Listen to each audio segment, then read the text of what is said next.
importance of consent-based decision making, the difference between consent and consensus, to understand the aspect of the sociocritic meetings and election process, and also the impacts and challenges while practicing the principles.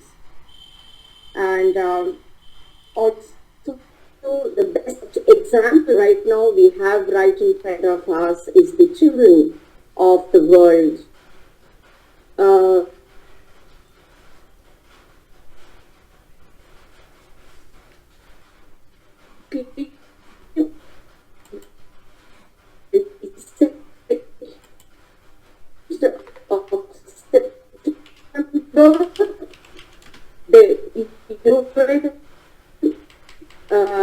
Submit of the future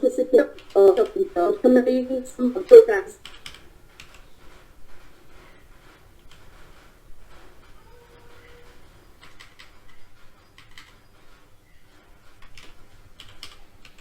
Yeah, I think Ms. Jyoti is disconnected. I think due to some network issue. Yeah, that's okay, she's back. Jyoti ma'am, we lost you in between due to some network issue. We were not able to hear you properly. Yeah. Like, I was just saying that the inspiration we receive is from the children of the world through the coming of the future. Do you get it? Hello? Hello? Yeah. We can hear you now. We can hear you. Yeah? Okay. I don't know where I lost the connection. Yeah, that we are inspired by the children of the world. Okay. Yeah, on the 22nd of this month, there was a summit of the future organized by the UN on the children of the world from different 6 continents of the world. They came up with a declaration and evolved the recommendations for the UN and for the future. The highlights, the world of unity, the world without war, a world with peace and justice, and leading to a safe world and well-governed world. I think this is one of the impacts of the children brought in through sociocratic processes. And let's enjoy the session with John today and celebrate sociocracy and the extension of democracy from my understanding. And once again, I welcome John and welcome the founder of Nablocracy, Father Edwin John, and all the best, John, and all the best to all of us. Yeah, over to Preetham. Yeah, thank you, Jyoti ma'am. Now I invite Swarna Lakshmi to introduce today's speaker, John Buck, to all of us. Swarna, over to you.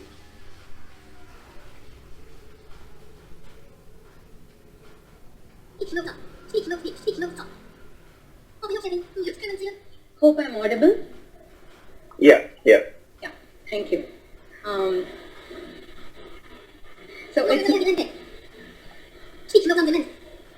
It's my pleasure to introduce today's speaker, John Buck, an individual whose work has had a transformative impact on the world of governance. John's the first native English speaker to bring the Dutch system of sociocracy to the English-speaking world. He is a prolific writer and did not limit himself just to be the pioneer. He has 4 books to his name, including his upcoming release, Governance from Below, Control and Lead the Way.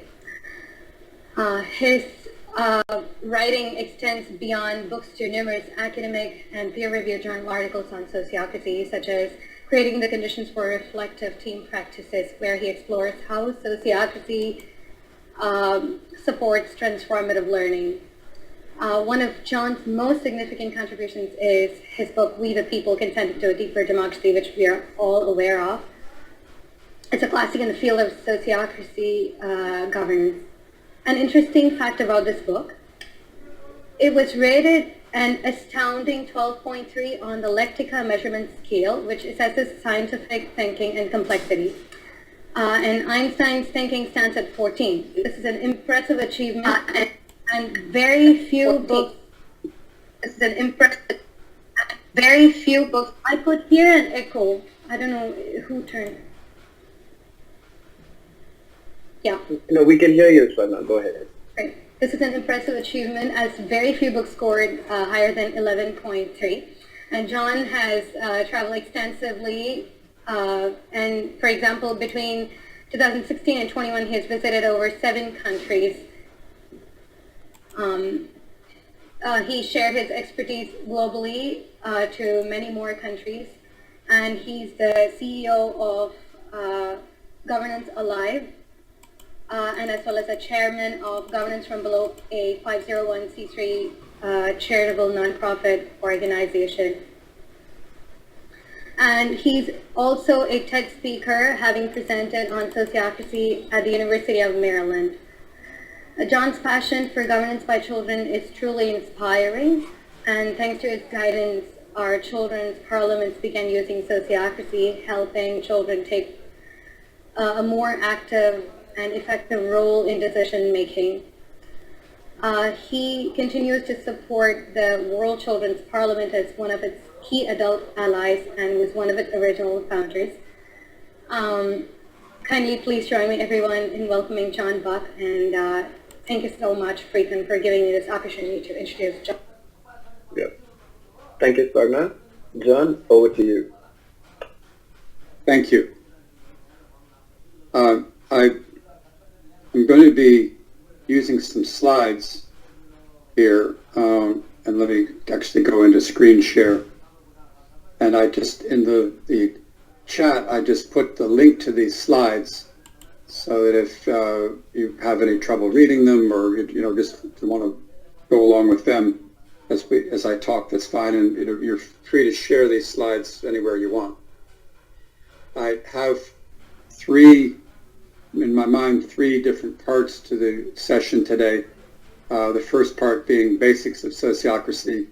The second, and that'll be me mostly talking, but the second part, much more interactive, looking at common questions and challenges that people have, and we'll even can try an interactive quiz, and maybe even a demo of consent decision making, because I've heard there's some questions about that. And then third part, just very much totally interactive. I have a joke here saying you can try questions to stump me if you want. That would be fun. But then closing comments.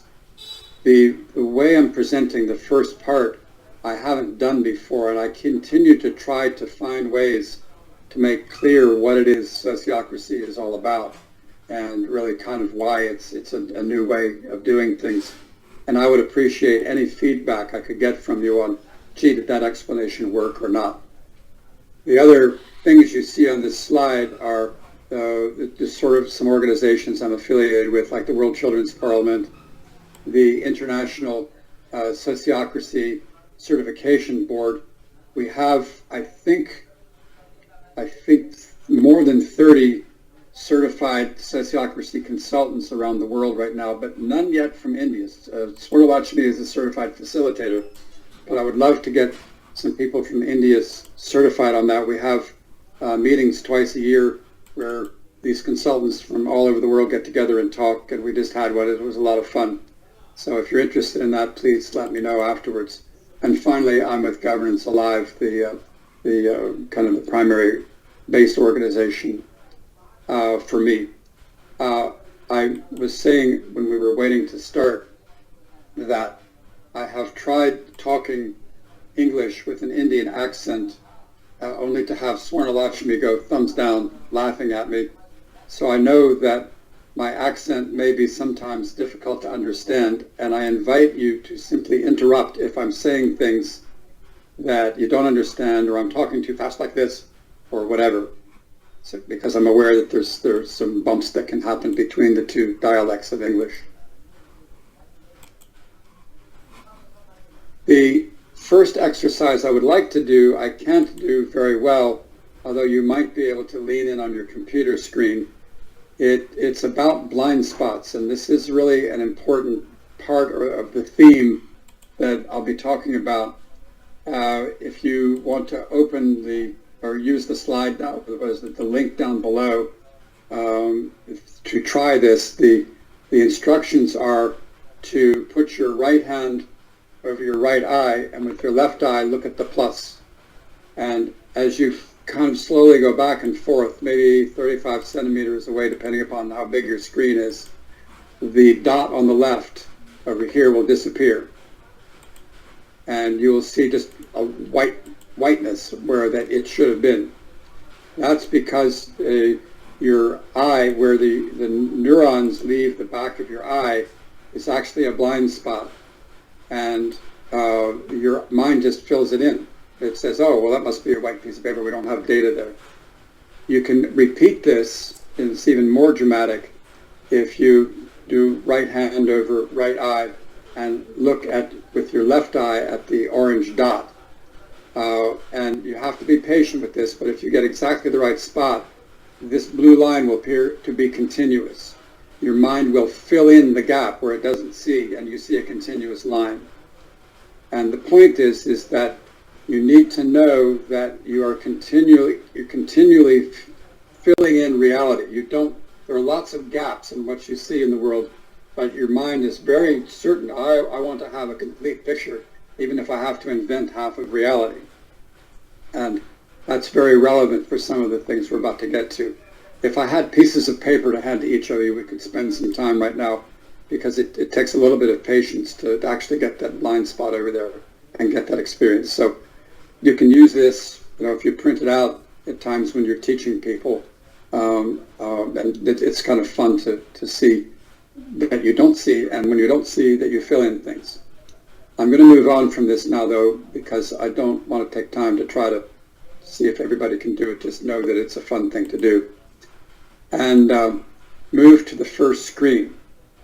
And this, again, is an example. We have throughout history, we have lots of discoveries of things that people should have been able to see, but they don't. They can't see it until somebody comes along and says, well, look, it's this way. And an example of that is the ability to draw or paint in perspective. And this picture here with all the blue lines is the first one. It was done in 1424. It was the first one ever done in perspective. Because this guy, Filippo Brunelleschi, I think I'm pronouncing that more or less right, spent 5 years from 1415 to 1420 looking through little holes and doing mathematical calculations and figuring out how to draw in perspective. And he taught some other artists. This guy, Marcellino de Palanca, again, I don't pronounce Italian very well, was the first person this Filippo trained. And then finally, around 1435, Leon Alberti, whose picture is here, wrote this down. And at that point, then it was a renaissance in Italy. Everybody started making paintings in perspective. So if you see a painting that looks flat, you know it was done before 1424, and if it was in perspective, you know it was done after that. I have a little side note here. Blind spots were discovered and documented. That's the blind spot is the exercise we just did. In 1668, this physicist, Antime Mariotti, who was a Frenchman, figured out that we had a blind spot and that we fill in stuff there. So these insights go over time. We collect them, and when we get the insight, we can do more things than we could do before. And Sociocracy is an insight like that. And I'm going to go into an explanation of what was discovered by Gerard Endenberg that's new, that lets us do new things. So the analogy is, oh wow, when we did perspective, and we were able to see things differently. So there are actually, behind Sociocracy, there's not just the development of seeing in perspective. There are 4 important things that all happened in the late 70s or early 1980s that we're just now beginning to understand and being, spreading out, everybody being able to understand them. So the first one was something called Both and Thinking. There were some books that came out, particularly the book Getting to Yes by Bill Urey, U-R-Y, that was about mediation. And it was talking about when you have people with different ideas, you don't have them argue to settle their disagreement. You ask them both. How do you do both? And so this idea of both and thinking is literally no more than 40 years old, having been introduced to humanity. And so we're just now beginning to be able to take advantage of it. So here's some things to look at, and it's characteristic of both and thinking. Over here on the left, you see a vase. Oh no, there are two faces. Oh no, it's a vase. And for me, it flips back and forth. I see faces and I see a vase. And some people say they can see both, but for me, it flips back and forth. It's more clear that things, when you're doing both and thinking, flip back and forth. Some of you, if you look at this cube, some of you will see the red face of the cube in the back. And then it may pop so that it looks at the front. If you can't, and maybe you see it at the front right now, if you tip your head a little bit, it will probably pop back. So, and the flips are generally, take a couple of seconds. First it's in the back. Oh, and now it's in the front. And you see it in the front. Oh, there it flips to the back. That's how I experience it. So when you have both and thinking, you have contradictory or different ideas, the way you come to a solution or something everybody can live with is asking both. And you often will, the solution you come up with will flip back and forth. And this is the case with sociocracy. We're flipping back and forth between a horizontal organization and a vertical one. This thing of is it a 6 or a 9 is classic. Here are the two people arguing about it. Well, it's both. And it depends upon whether you're looking at it one side or the other as to what you see. So while these triangles are called circles. In Dutch, that makes perfect sense. In English, it doesn't. So there's all kinds of challenges in translating some of the Dutch, surprisingly enough. And I'm told that by one person who knows it, that when he teaches sociocracy in Gujarati, it matches Dutch perfectly. So it's go figure that. But anyway, let's go and look at what does it mean that human-based feedback requires egalitarian structures. So when Gerard Endenberg took over his family's experiment with looking for better ways to run organizations that were more egalitarian, he took it over. He had been an electronics engineer for working for Philips Electronics. He, in fact, helped Philips get the patent on the flat speaker that's in your cell phone. And so he was very knowledgeable. The company that his parents had started as a family experiment is Endenberg Electrotechnique, or Electrical Technical would be another way of saying it. And they are in existence still today. They do heavy electrical engineering. If you have a dam or a air traffic control tower, you would come to them to get the electricity done. So when he took over the company, he said, all right, what's the structure of the company, the power structure? And he looked at this, here he was, there was a board of directors that they had, and there were managers and staff. This is the classic management structure. And he said, I'm an electrical engineer, I'm an electronics engineer. This is a power structure, but as an engineer, I would never design a power structure this way, because it has no feedback loop built in. And that was the beginning insight of how he formulated sociocracy. He had experienced sociocracy in an earlier form when he was in school, and he's always very careful to say, I learned about this from Kees Bucher, that it was originally, the name sociocracy was invented back in the 1850s, and it took a long time for people to start understanding that there was another way to have democracy, another way to to govern things. So he added the engineering approach to this. And I'm going to be talking about typical businesses, and then we'll switch to what does all this logic mean for organizing neighborhoods, and I'll do that in a few minutes. So he said, all right, this is no good because it has no feedback loop that you can't ignore in it. So I simplified the structure. Okay, we've got this top-down thing, the board is big and the staff is small and all this kind of thing, connotations of this structure. So what are we talking about, this feedback loop? How does this work? And again, the theme is, that we need people to be egalitarian to have a feedback loop. So what does this mean? All right, let's look at feedback loops. Let's just focus down here on what does this mean. But I want to look at other types of feedback loops because buried in here is a discovery that we have to understand why sociocracy.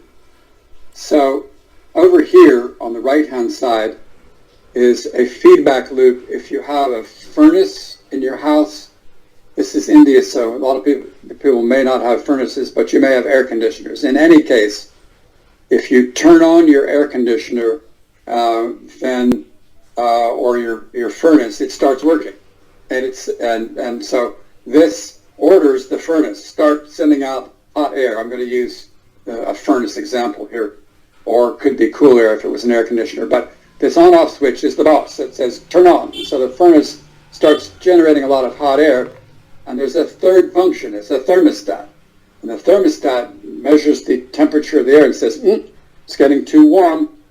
This was supposed to be, our policy was 25 degrees, and it's now warmer than that.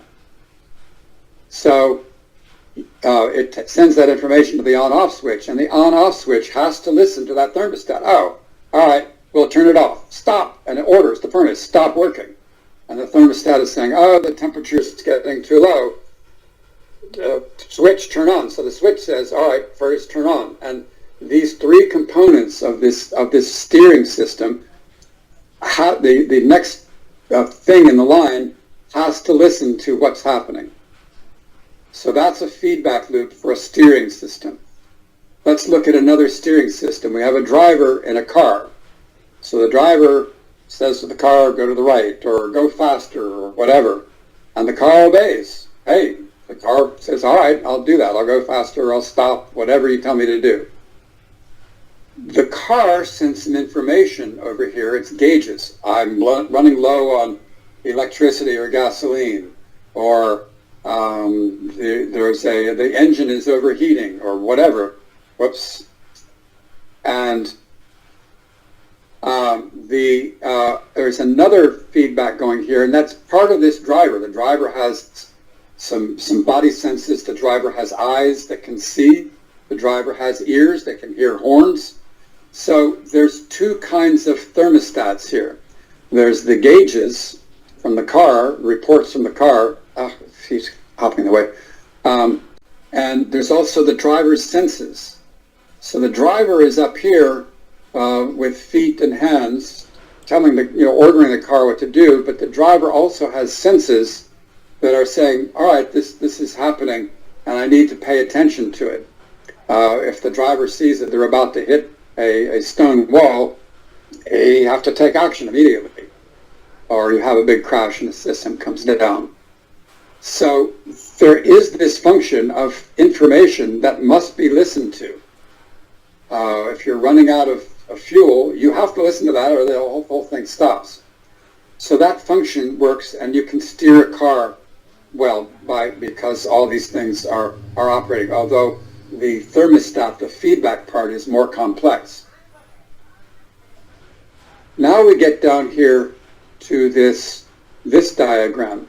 The manager is lead. The manager is saying, staff, do this. And the staff send information over here, and the manager, like this case, is also in the measuring. So what's happening here? Who's really doing the measuring? How does that work? And that's the question Endenberg started looking at. If we are going to put a feedback loop into this top-down structure, how do we get that measuring thing to really work? why isn't the drawing there of the feedback that has to be given? So let's look at some more at that. Again, we're looking at human-based feedback requires egalitarian structures. So the lesson that Endenburg saw is that we have this top-down structure and the staff does things, but we've not really defined how this measurement system works. The manager, like in the car, is still involved in it, but the manager has blind spots. The manager will invent reality. Has anybody ever worked for a boss that was inventing reality? Yes, I'm sure. I certainly have. And so the manager can get feedback from the staff. Oh, here's a survey, or talking with people, what do you think? But in the traditional structure, the manager is the one that gives him or herself feedback. They say, okay, I hear the staff, but this is the feedback. We're actually doing okay. And the staff is saying, you got to be kidding. We're not doing okay. But the manager cannot see that, can ignore, and doesn't have to listen to that part of the measurement. So we get back here, human-based feedback, which is what this is. The staff may be giving data about how they're doing, but they also have opinions. Human-based feedback requires egalitarian structures. So this structure right here, this feedback structure, has to be egalitarian so that if the manager has a blind spot, then the manager is forced to listen to it. That the output of this measurement is everybody's vision of what they're seeing. And so that means that wherever you have a manager and a staff, this is really only one line. It's this structure right here. So we have to, this triangle is actually a circle in English. You can call it the equivalent of a ring in Dutch. But we draw a circle here, although Endenburg liked to draw triangles. If you look at that book, you'll see this circle here is actually drawn as a triangle, and that's okay in Dutch. So it's a circle in English, and that means that you're indicating that in this downward structure, you actually have a feedback loop. So you show that by the circle. So this circle structure with staff here is the same thing as this structure right here. It's intended to be the same way, only there's many staff here that the manager is leading. And so that adding of a circle, of a feedback loop to this downward structure is the basis of sociocracy. And Endenburg then said, okay, if that's happening, how do we have a way of making a decision that the manager's involved in, but the manager can't dictate what the opinion of the thermostat is, of the measurement? How does that work? And the answer is that the circle makes decisions by consent. He said, we can't have majority vote.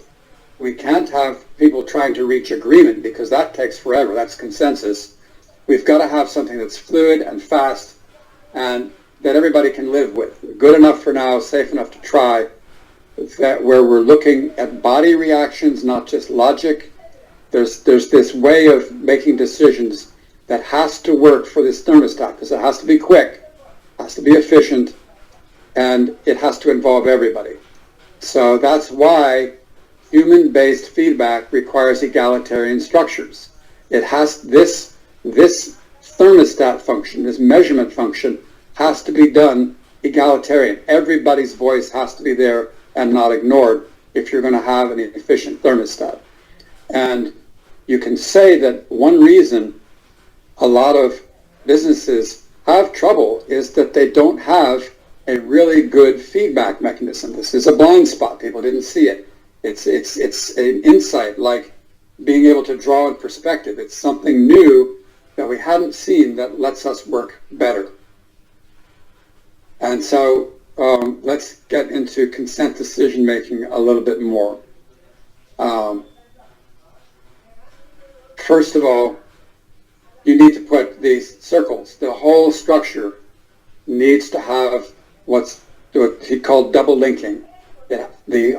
Everybody has to be there. You can, in fact, this gets into the neighborhood thing. You can, and rather than having these circles, you can actually have everybody get together. And some businesses I work with will do that. They'll have a staff of 80 people get together and decide, how are we going to be paying people next year? What's our payment system? You can really literally do that, because the feedback is we need to do a better job of dividing up our profits.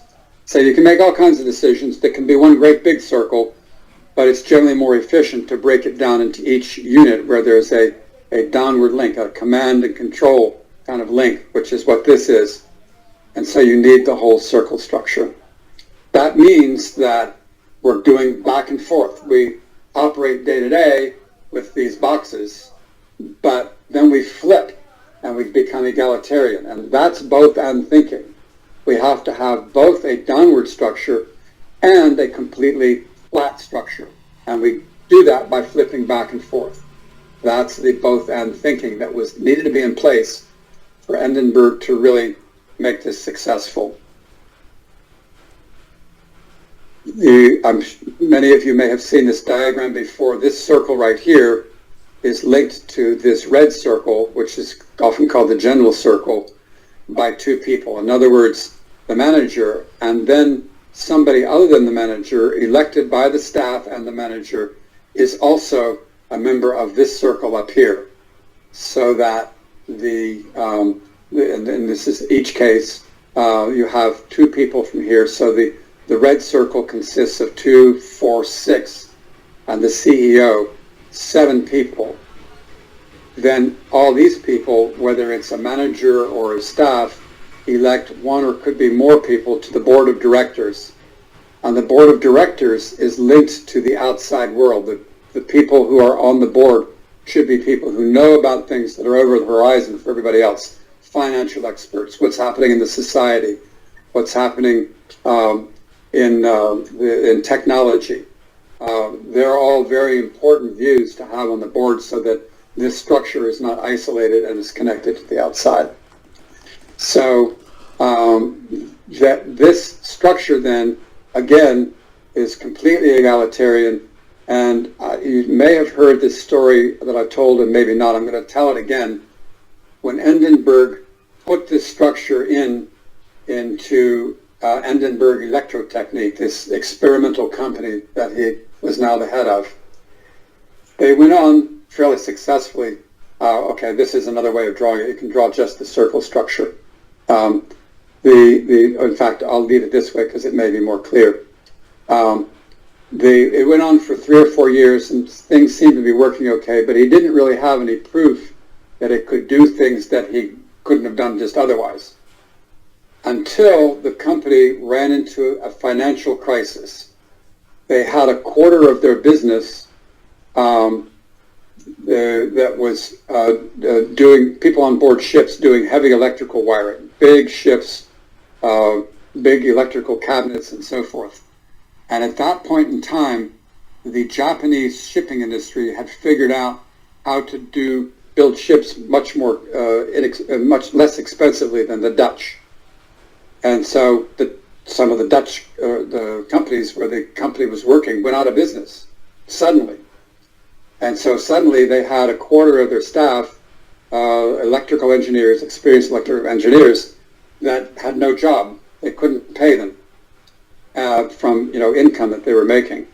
And so in Holland, in order to have a layoff, which is American for, I don't know what the British term is, but it means that you don't have people working for you. You're not firing them, but you tell them that you can't leave. I think they call it redundancy in British English, and I don't know what you call it in Indian. But anyway, in order to have this layoff, which is the American term, they had to have the board of directors come together and say, all right, we're doing that. That's Dutch law. So this was scheduled for 2 or 3 days, an emergency meeting. In the meanwhile, if you imagine that this is a part of the company that constructs electrical cabinets, imagine that this is the part of the company whose business was building ships. One of the technicians, a machinist over here in this circle, and it might be clearer to imagine it here, maybe this staff member here, said to himself, why are we going to do a layoff? We have an emergency fund in the company. This seems like an emergency. Let's bring in the people who had been on board the ships, put coats and ties on them, give them a little bit of sales training, and then they can go out and talk. They know the technology. They can find more work for us. And they'll do it quickly because they're just down to earth people, and they can sell. And so he said, all right, I'm going to call a circle meeting. And I'll shift over here. Here we go. I want to have a circle meeting. And he called an emergency circle meeting to share his idea. This circle said, oh, wow, okay, whoops. That's nice. Why don't you, we like your idea, why don't you be another representative here? We'll have a third. And so organizing, getting people together like this is like a really big deal. I have a little note up here. You all are calling it neighborhood parliament. There's English is a mess. It has all these, this history to it. And originally, it was what's called Anglo-Saxon. And the parliament, before the French took over England, the parliament was called the Wittengemut, where you can see the word wit, and the moot is like moot, M-O-O-T. If you translate, if you still use that same thing, you would call the neighborhood parliament the neighborhood wise talking, which when you say it in Anglo-Saxon, to me, it means a lot more. So the neighborhood parliament is a neighborhood wise talking. Let's get together.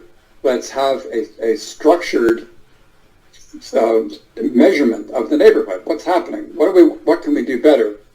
And out of that may, hold on to your hats, come this structure that where have we seen this before? If this is a group, a committee that's, a committee that's going out and buying some kinds of common food like flour for the whole neighborhood to get a cheaper price, that would be this. It needs to be somebody that's out, doing the doing, going out and actually doing the buying.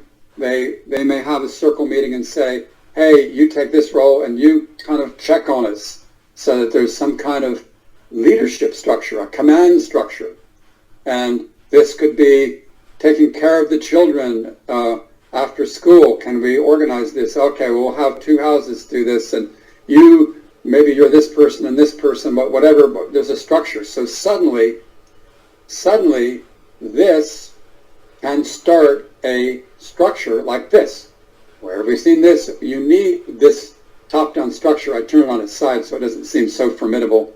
And we didn't have to do big boxes and all that. And interestingly enough, there can in a neighborhood be a quote-unquote board of directors. In other words, you can bring in outside people, maybe somebody from another neighborhood or somebody who knows about child care or whatever, somebody who knows about how you do bulk buying, that could be there to give overall guidance that could also help these people. So a neighborhood can get people in to help it. Maybe they meet twice a year or something. This is actually a very important function to think about when you're organizing a neighborhood, or maybe it's a second or third level of federation. This body of people who are, again, you have a circle here and a couple of people from here meet with them. So decisions are made by everybody's voice. So this is something to think about when you're trying to set up a bottom-up system of governance. Another thought here is that the fourth thing that we talked about is transformative learning. There is a particular client I have. Here is their up here their website. This is the International Transformative Learning Association. I talked to them a few years ago.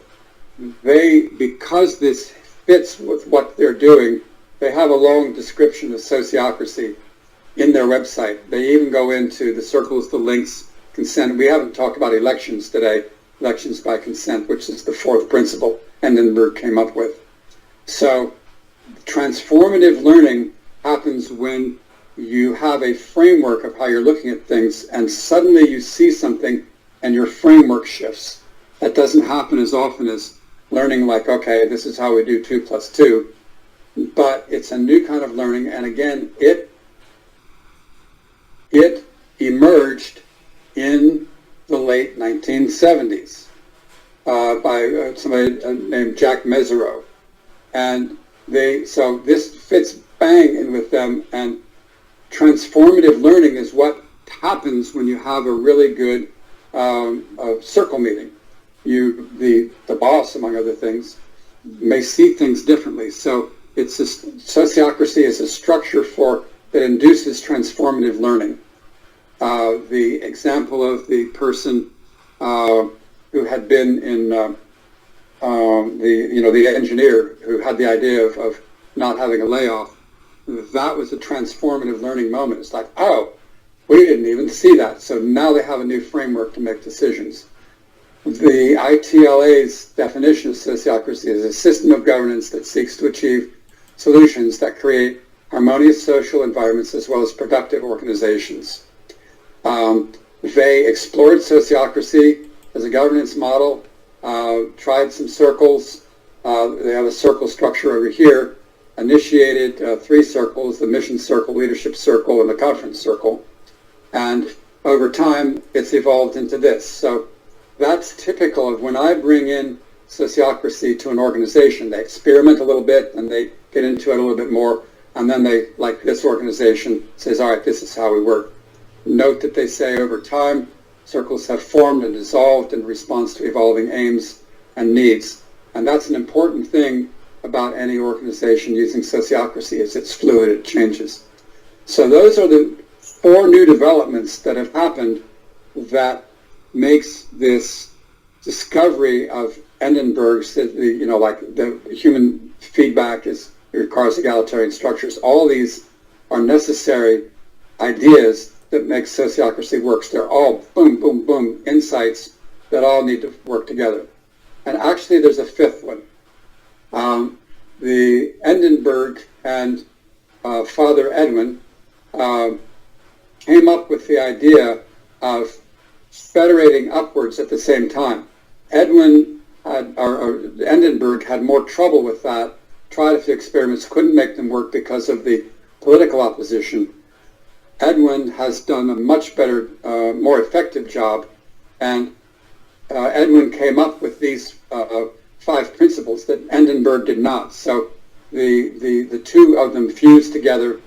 You may or may not know that there's a whole project that started with the Sociocracy Center in Austria, where they got a whole bunch of money to replicate what's happening in India. And that's all these principles now they've studied, they're including them. So there's a flow back and forth, sharing of sociocracy or neighborocracy, whatever you want to call it, or whatever's the best thing to do. So the 5th new development is the governance from below.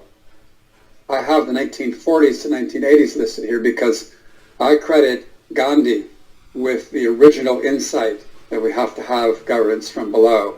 I've been over there in Ahmedabad, seen his ashram there, and a very moving experience for me.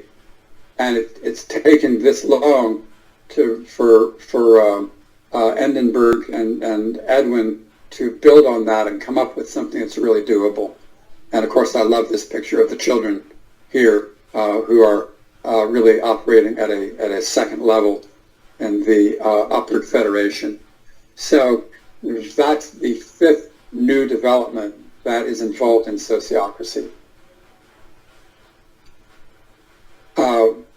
That's it. I was planning to take a half an hour with this. I see I've run, I think we started at 1:15. I've run a bit over, but I do want to shift now to, I'm going to stop sharing for a moment on some of these things, and then I'll come back again, because I'd like to be able to see the chat box. In fact, oh, maybe I can see it. Let's see here. We have some stuff coming. Let's see.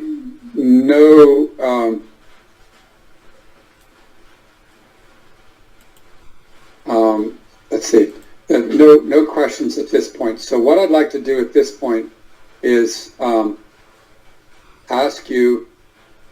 I'm shifting now from what's the basics of sociocracy to some hints at running things. You all have had some experience now, and maybe we can have some discussion a little bit about, well, what are you running into? What does everybody know? What are some other concepts now that you have some experience with it that might be helpful in terms of continuing to develop how you're doing sociocracy, kind of like the International Transformative Learning Association said. We had to take some time and work with this, and I actually intervened with them a few times, or they called me in. So kind of in a way, I'd like to be able to just see if there's anything else I can make suggestions about.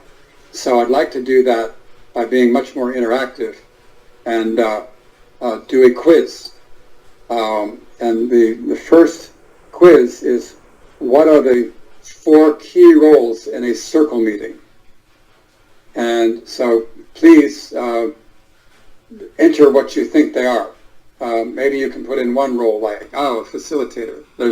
You get the first of the 4 things that we're looking for. Facilitator. What are the other roles? And you may be a little bit reluctant to be wrong, but that's fine. Please just put in addition to facilitator, okay, somebody says a note taker, good. What about other roles? What are the other roles, the special roles of people in the meeting?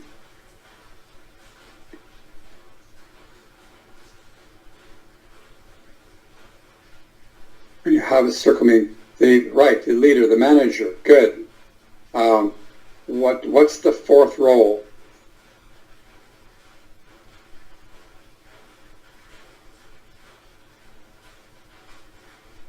Anybody thinking?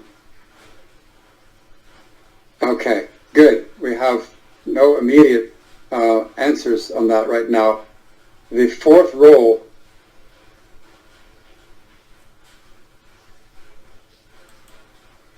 you remember that we have in this circle here, up to here, we have one of these lines is the operations leader, the manager. What's this other line?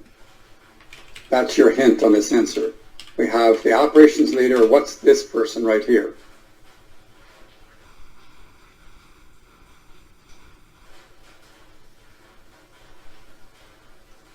Double link, right. The person, we could call it a double link, or the elected representative. And let me go back here just a little bit to look at this diagram again. The double link is the person who also carries the voice of everyone in the circle to this meeting. So that it's not just the manager saying to the boss up here, well, that's just how things are going on.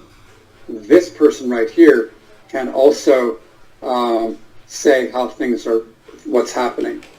And then there's another piece of that which is very important, which is if you have this general circle meeting, or if it's in a federated neighborhood, you have a neighborhood, a village, a district, or a panchayat, however the structure is going.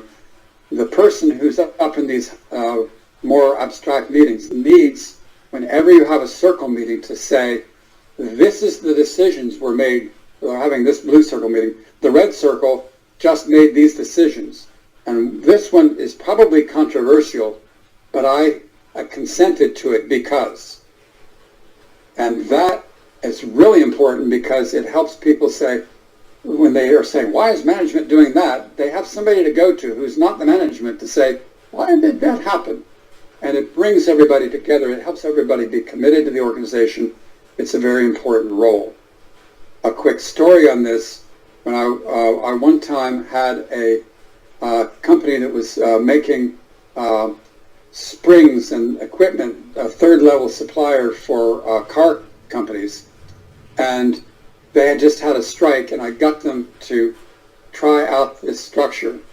And there was somebody elected, again from a machine shop, who was in the general circle, and the general circle elected him to the board of directors.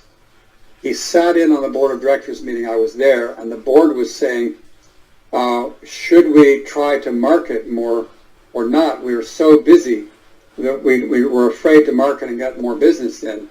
And this person right here said, guys, I want to tell you something.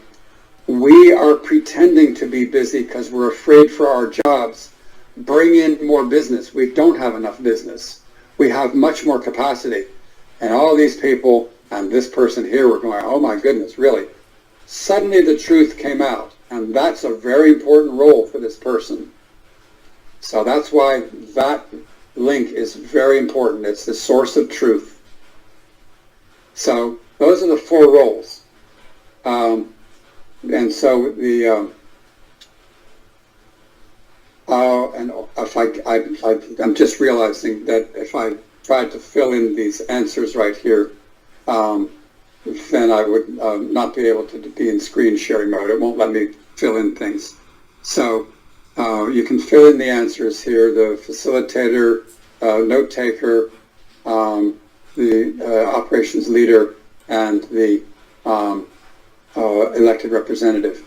If we look at note taker, there's a question I have. I have heard that often when you have PNP meetings, notes are not taken, and maybe there's not an agenda set beforehand. This note taker may not be putting out a note saying what agenda items do you want to have on the meeting. They may not have checked with people who are bringing up something to say, where is your information? We need to send it out to people beforehand. There may not be a way to get to the notes of previous meetings. And there's a concept underlying that. When you have a bunch of people together who are in an egalitarian way, they need to have a common memory. It's almost like they need to have a common group brain. And the caretaker of that brain is the note taker. So it's not just taking notes. You are creating an organic, the organic brain for everybody.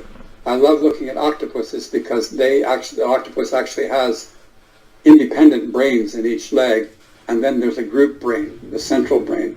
So this is the octopus keeper here for the note taker. So that's an example of why each one is important.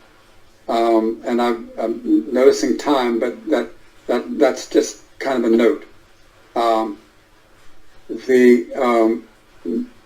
be asking again for a little bit of discussion about that, or a chance to ask questions in a moment. But here's another quiz item. Why, in the format of a circle meeting, one of the things Endenberg said was, you need to start with an opening round. An opening round is when everybody just brings themselves in. It can be any question, from how are you doing to did you see an animal today, or what's your favorite flower, whatever, anything like that, but bringing you in. And why is that important? Raviji said it sets the mood for the meeting. Okay. Other reasons. I'm looking for a really fundamentally important reason. Anybody out there? That is correct, Raviji, and there are other reasons. Anybody have any ideas? Helps us connect on a human level, very important. Thank you, Ian. I'm looking for more. That's not the fundamentally important reason I'm looking for. They're like, yeah, I like those, they're true, and there's something even more important. Elicits participation of all, good.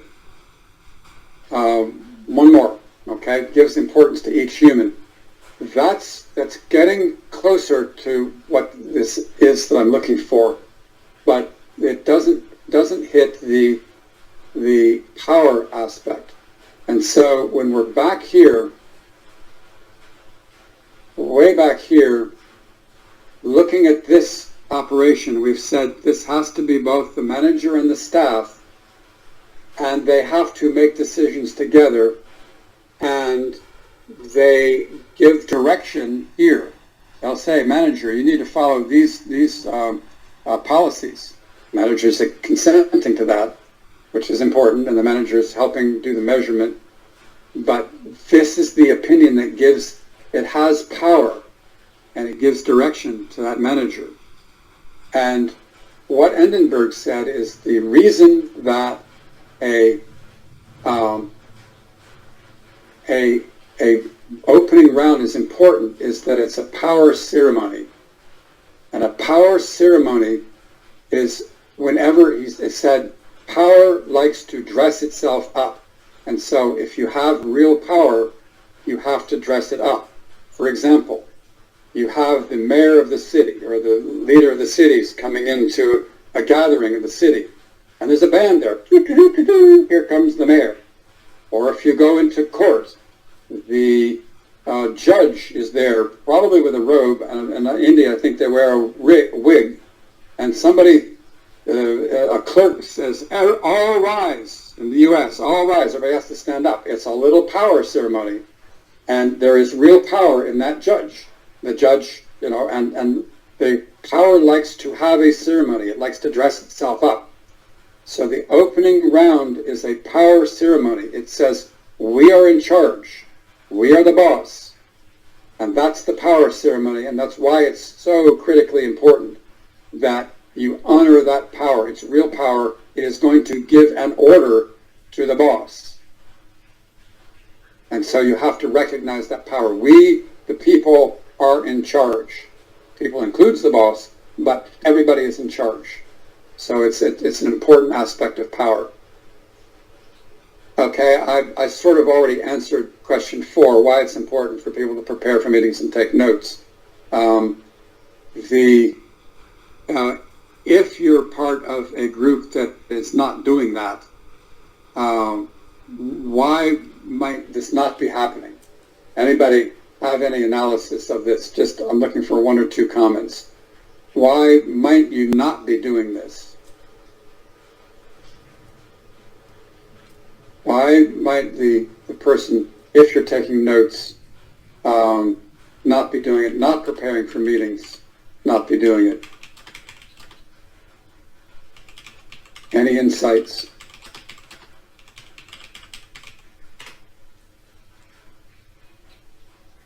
Yeah, that's what it should be doing, Raviji. Why might it not be happening, is my question. Asking people to reflect a little bit. Because we want to pay more attention to what people say. Very good. Everybody wants to be involved in it. What's the solution for that? I find often that there are some people who actually listen better if they're taking notes, and it's very important that you're not trying to take everything everybody said, but more trying to assist the process of the meeting. If you're online, people can be watching that, and multiple people can be adding their notes. If you're live, if you have some kind of flip chart or there's a piece of paper people can be taking notes at, you actually are assisting the facilitator when you're trying to make a decision. You're actually trying to write it out.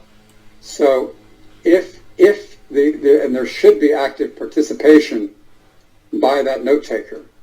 The note taker may want to stop the meeting and say, is this what we heard?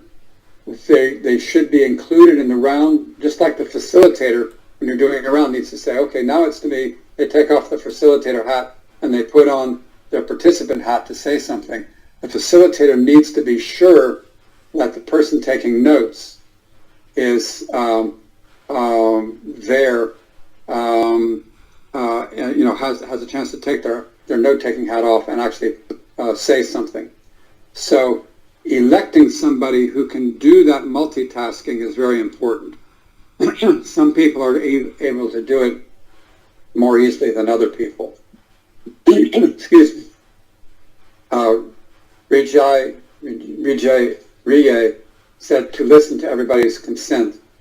Yeah, that actually, the judging that consent has been given is something that is important for the facilitator to do, because they should be looking at everybody's body language and so on. You're looking for good enough for now, okay, I can live with this, and that's often expressed by your body, and that should be something that facilitators making a judgment about.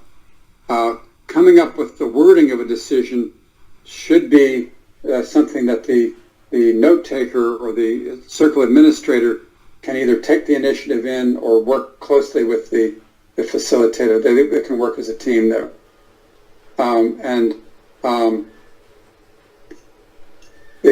Hopefully I've addressed that. We've got questions in a moment. We can talk more about that if you want. Why don't we hold number 5, and as we get into questions, we don't have time to practice the consent decision making. The point I was going to be trying to make with the consent decision making is that there are 2 forms of decision making, and by the way, please click on this learning aid down here if you haven't seen it. It's and we don't have time to get into it, and I can come back and talk more about it if you want. I'm happy to do that, but it gives a very detailed chart of the different decision making processes. One is you first think together what's the problem, and then you collect proposals, and then you go ahead and consent to it. More commonly, somebody will be on the agenda that says, hey, we need to be having a Friday get-together in the neighborhood. Every Friday there should be a potluck where everybody meets in a certain place and we have a party. So they can come in on the agenda, and that's on the agenda, and they can write out, this is my proposal, and it can be fairly detailed. When you do the round for reactions on this, even you should maybe do a round for questions for clarification, and when you do reactions, people will say, why Friday at 5 p.m. Friday at 7 p.m. would work better. The note taker can then just change that. If you have it written up on a flip chart or a chalkboard, you can just change it. It said 5 p.m., change it to 7 p.m. You go around and somebody else says, well, I think 6:30 would work better. So you cross that out, put down 6:30, and as each person says something, you change what the proposal says. So that when you get around, it's there, and if that's not what people want, they can object to it, but you collect the thoughts as you're going. You don't argue about is it this or that. That's the both-end thinking. Somebody said 7 o'clock, somebody said 6, whatever the latest one was, put it down, and somebody will say, well, as I think about it, we can have the children come in a bit earlier and the adults can come later, and some of the older adults might want to linger into the evening when the children go to sleep. So now you have 2 or 3 starting times. And so, okay, and Raviji, we'll get to that in a moment about that. But the point I'm trying to make is this consent decision-making should be using both-and thinking. And that means just changing it as you go until you come up with something. We're really starting to get into questions now, and so let's bleed over into that. Raviji, you're concerned about when concerned persons are not present or able to participate. Generally, the facilitator needs to make a judgment. If 2 or 3 people are not there, and the facilitator says, okay, we're going to send the minutes of the meeting out by tomorrow to everybody. So our general policy is that if this is a decision and you weren't there, if you have an objection to it, you have to say within 24 hours when we sent the decision out, and if you have an objection, then call up the facilitator or the note taker, and we'll try to resolve it for you. And if it can't be resolved, then we'll either have an emergency meeting to try to resolve it, or we'll put it in the next meeting. So that's a typically good policy that lets you move forward. And if somebody's not there and they're out on vacation, you don't have to wait to make the decision. The facilitator may say, oh, yeah, the person who's out is heavily affected by this. We do need to have the circle administrator, the note taker, call this person up and make sure it's okay, explain the decision to them, And if it seems to be okay or there's a minor change needed, then send a note out to everybody and say it's going to be this way. So there can be an after-meeting process that varies depending upon what the needs of the group are and the judgment about how to go about dealing with the fact that somebody's not there needs to generally lie with the facilitator. So it's a complex answer, but it's good to have talked it through and to have a standard policy so that everybody knows, hey, I need to react within 24 hours if something doesn't make any sense, or I have a piece of information that would make this a really bad thing to do. And and then you have situations where you've got to make a decision right now, and somebody's not there. Then the person who's got to act right now can try to get hold of them, and if not, they just go ahead. There's all kinds of judgment to make about that. It's one of the practical things. So we've got a little bit of time. Let's have it be open for question and answer now. And Preetam, do you want to go ahead and sort of lead that? Yeah, thank you, John.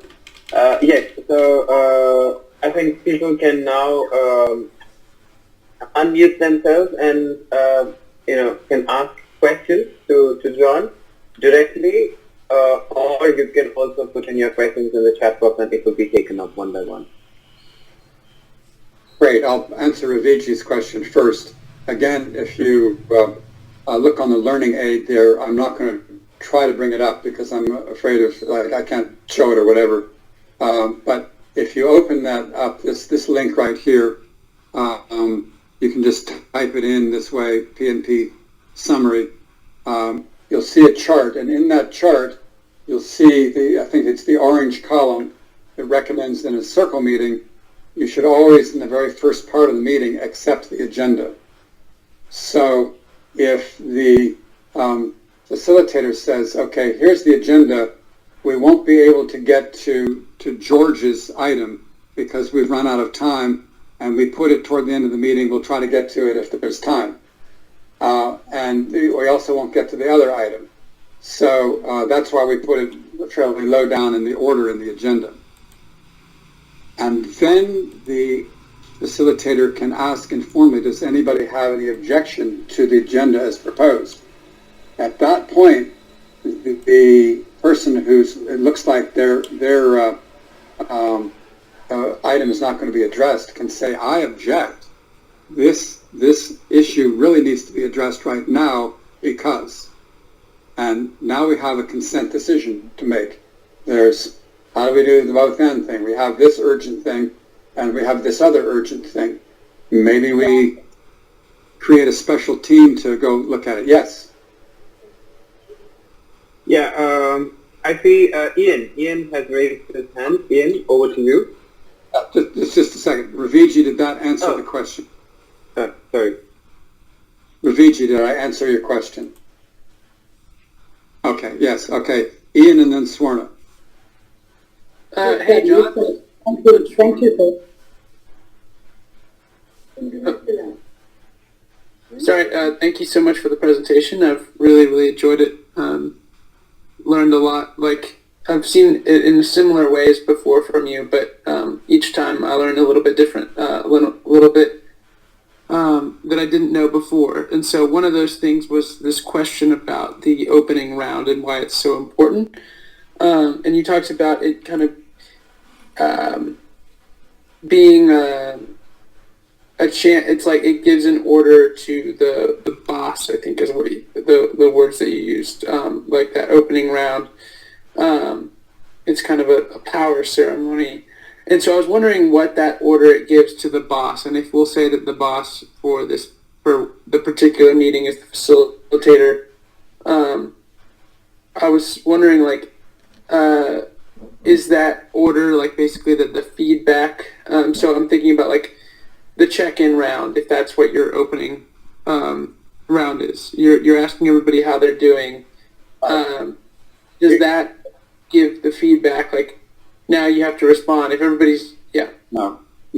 What I'm saying is that the whole meeting, the decisions in the meeting are directioned to maybe various members of the meeting, but it also includes direction to the boss.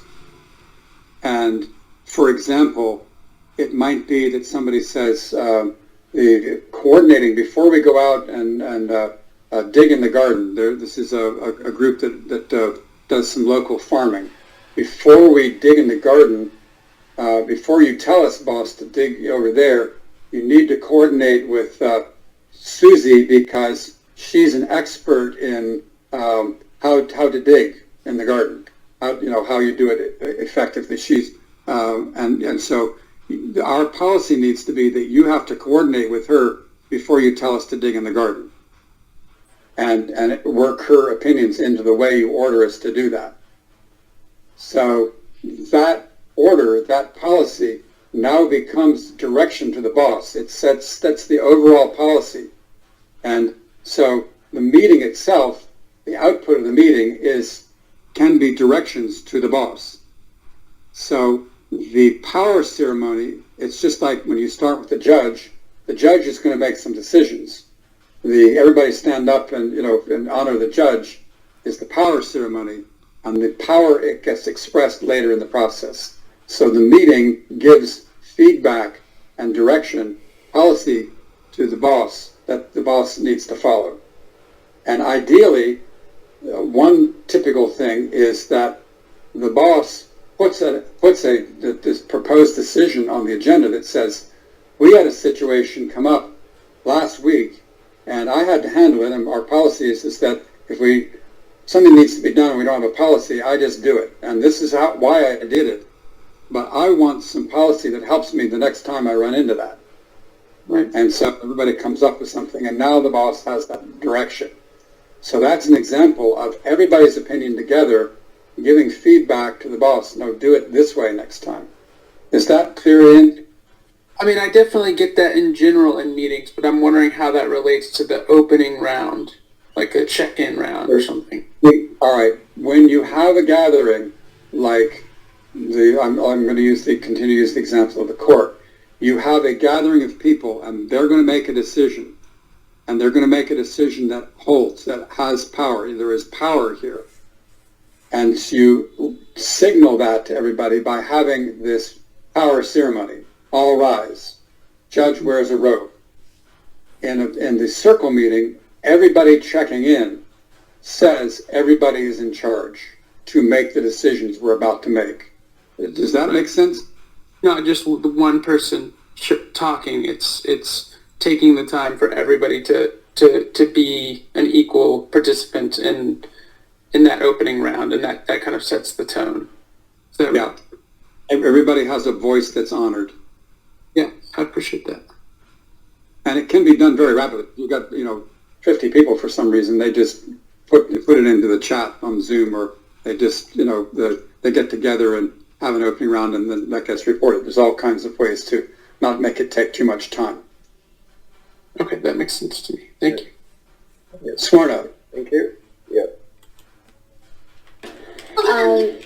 Thank you, John. It was such a wonderful presentation, which covered a lot of different aspects, and I did learn a lot as well this time. And I really reflect whatever Ian said. So just to be precise with my question, how does sociocracy address cultural sensitivity? For example, let me just take a quick example of the WCP meetings we've had. In one of the meetings, especially while we were trying to have recommendations, it was the child and the mother together participating, and the child and the mother, she is a 10-year-old, and you were also there, but I think before you came to that particular meeting in the World Children's Parliament, the child was trying to read the recommendations and trying to consent to it. And the child said, yes, everything was okay. I really could not figure out, or as a facilitator, I could not hear any objection to it. The child did consent. At some point, there was some intuition that told me that, no, I need to reconsult that child. How did that child how the child could have understood that particular recommendation? And then I figured out the problem that the mother, only from the mother's words that I was easily able to understand that the languaging was pretty difficult and it was not child friendly, and I had to change the languaging, which was a great input, which wouldn't have come out, if I had not asked that question. So I wonder how sociocracy in this place could be used, or how sociocracy addresses this cultural sensitivity.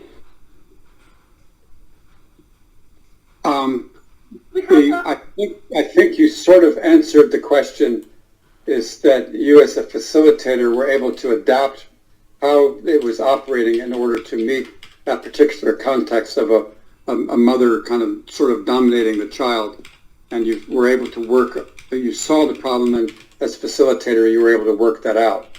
So the question is, how adaptable is sociocracy?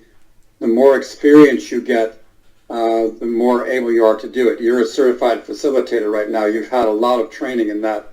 And the facilitators, if you have, like PNP has a lot of people who are facilitating, you can get those facilitators together, a special facilitator meeting, to just talk about that kind of thing, to build their skills.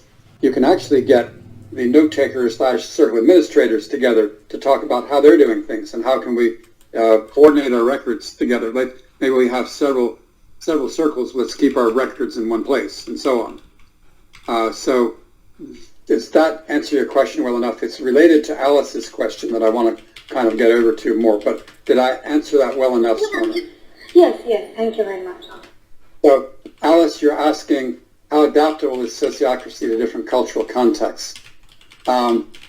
We have sociocracy now on every continent, and it seems to, in terms of social context, seems to work very well. I like the story one person told about teaching sociocracy. He was from Canada, and he was in northern Canada teaching sociocracy to an indigenous tribe. And as he was starting to teach, he noticed they looked like they were getting very angry. And he said, "Why are you so angry?" And they said, "You're stealing this from us." So there's something very intuitive about the sociocratic structure, the idea that everybody has a voice. The toughest environment that I've dealt with is the big corporate environment that tends to be dominated by alpha males, because the alpha males have lots of blind spots. They blow hot air, and there's no thermostat to tell them that it's too hot. You're blowing hot air in here. They don't know how to do transformative learning. Like, oh, I'm playing alpha male. It might be nice if we played alpha everybody.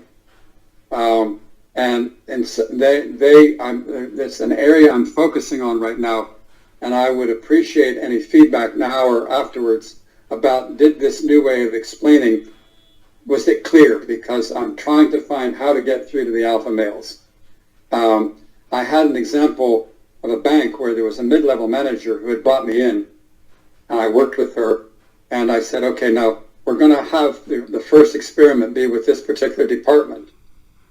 I said, you need to just check, does everybody consent? Are they okay with us working with them?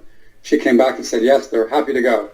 So we started a meeting with them and she happened to not be there.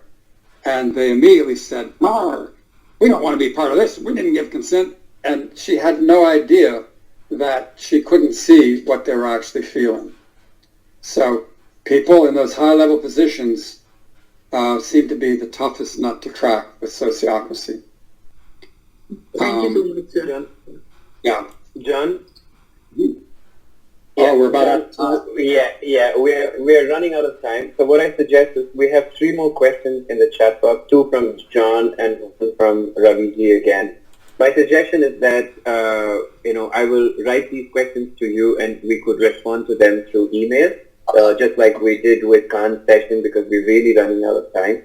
I was so interested in listening, I kind of lost track of time as well. I was a very good facilitator today. But before we close, with everybody's consent, I would like to invite Father Edwin Anna, to just say just like a closing word or a summary or his thoughts on today's session, and then we can go in for a formal vote of thanks. Sorry, John, to cut you off, but we're really short of time. I appreciate you catching it. I'm sorry I didn't catch it 5 minutes ago. Yeah. So, Edwin Anna, over to you. Okay. Fine. So, it's very happy to have John here addressing us. And John is known to be the one who brought sociocracy to the English-speaking world. It was all in a kind of Dutch language business there. Started in Holland, and then the rest of the world, the English-speaking world, did not know what the sociocracy was. And John took it upon himself to go and stay there, learn the language, and then get everything together, and then bring out books in English. And his books are the real guidebooks to know more about sociocracy. He has been writing a lot about that. And not only he introduced the sociocracy to the English-speaking world, and he introduced sociocracy to me also. Because, see, we were just proposing this neighborocracy dream, a dream for a new world governed from below. And then we are circulating it in the internet, and two people wrote back to me and asked, have you heard about sociocracy? Until then, I've never heard about it. And then one of those who wrote me was John. And then we met on our phone and through internet. And then I began to learn more about sociocracy and found that what we were proposing and what they were proposing were more or less similar. Of course, it had its own extra dimensions that could add strength to our neighborocracy dream, and we are happy to include them. And then what happened eventually was that people were speaking about neighborocracy, and people were speaking about sociocracy, found that we were friends, because friends means, in the Latin they used to say, idam velle, idam nolle. That means to like the same thing and to dislike the same thing. It more or less happened like that. So, ever since sociocracy people and neighborocracy people were working together. Whenever they have the sociocracy, calls about neighborocracy, and whenever we are promoting neighborocracy, we speak also about sociocracy. Especially what I liked there in sociocracy was the way they make decisions without allowing this majority domination. No dominations allowed in their meetings because everybody is supposed to be equal. That was a big thing for me to add to the neighborocracy dream, to introduce new ways of making decisions where nobody can dominate and where the decision-making process need not divide people. Normally in the democratic decisions, one group is happy, the other group is despondent. And one group is jubilant, the other group is depressed. And this kind of a thing goes on dividing people every time. And here I thought they are coming out the real good, find the tools to see that every election takes place without divisions in such a way that everybody is happy and every collective decision making is made again without resorting to this number game. And there's a beautiful thing, a decision where everybody is happy and everybody wins. There is no win and lose. Here, win-win situation. And then I thought this should be promoted everywhere. So wherever I go, I promote this.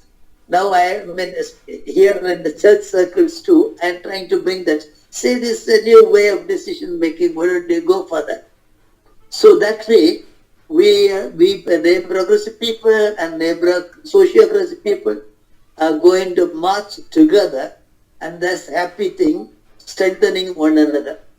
And then personally also I am deeply grateful to you, other than thing to UN and so on.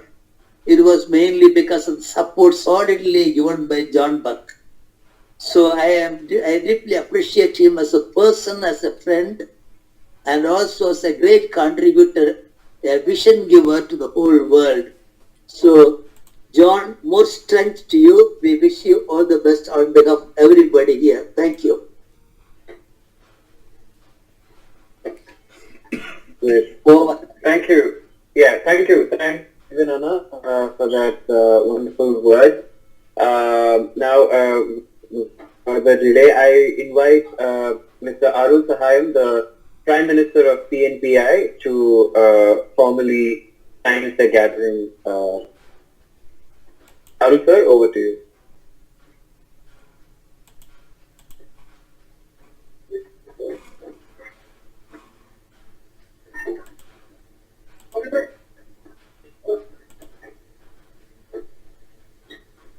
Arul sir, please unmute yourself.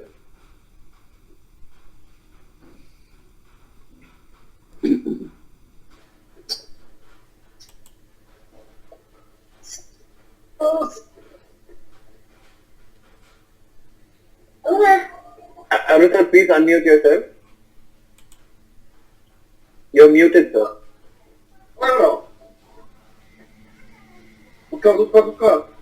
What? Sorry? Yeah. Yes, sir. Yes. Thank you very much, Pritam ji, our Home Minister. It gives me immense joy to propose the vote of thanks of today's online session on sociocracy, reimagined on governance through the very author, Mr. John Buck. We are blessed to hear from the very author himself, the author of Sociocracy, Mr. John Buck. John brought sociocracy to the English-speaking world beginning in 1990. Every moment that he has tread has been a milestone in sowing the seed of sociocracy, governance reimagined in the world forums, urging the world personalities and leaders to promote sociocracy and in every individual practitioners to put into practice the same. Today's event has been one of those thousands of such moments. Thank you, John, for leading through the history from 1950s till today, the importance of circles. It has strengthened our hope that the world has evolving positively towards a just society through a realistic and proven method of inclusive governance called sociocracy. I extend a soul filled with the sense of gratitude for sharing your life experiences with all of us here. On behalf of every participant here, I thank you, sir, for your valuable contribution towards governance from below. I too congratulate Capacitation Ministry, the Capacitation Ministry of Provisional Democracy Parliament, India, for it is a dream come true. Headed by Jyotiraj, the Capacitation Minister of PNPI, and all the other cabinet ministers for having made this special online session come true. Thank you, respected participants from different countries who have been committed promoters and practitioners of sociocracy applied in neighborhood called a neighborocracy through neighborhood parliaments and federated in provisional multi-tiers and real multi-tiers. Your commitment as promoters, friends, associates, trainers, students and practitioners and members of Provisional Democracy Parliaments Network movement is a clear indication that we are part of the process of establishing a new and just society. I take this opportunity to thank our patron for Edwin for his reflection and the message. Thank you very much, Swarnalakshmi, for introducing Mr. John Beck to all of us. I also thank Mr. Pritham for facilitating and note-making and for all the communication that he has been doing so far since last 4 or 5 weeks. From PNPI, we wish you all the best and all the participants for the same. Thank you, one and all. Thank you. Yeah. Thank you, Arul sir. Thank you, John, and thank you all the participants. The meeting will be open for another 5 minutes. If any of you want to drop your comments and responses in the chat box, please do so. And we will close in another 5 minutes. But please feel free to leave the meeting as well. Thank you, Arul sir, and thank you everybody. Yeah. Thank you, John. I think, Kiran, we will have to have a follow-up session, John, because there are a lot of questions and a lot of new things that have come up from your I think before it could close, I think it is better we take a group photo. It's done. Oh yeah, maybe if you can switch on your cameras, then maybe we can do a screenshot. I mean, if everyone is comfortable doing so.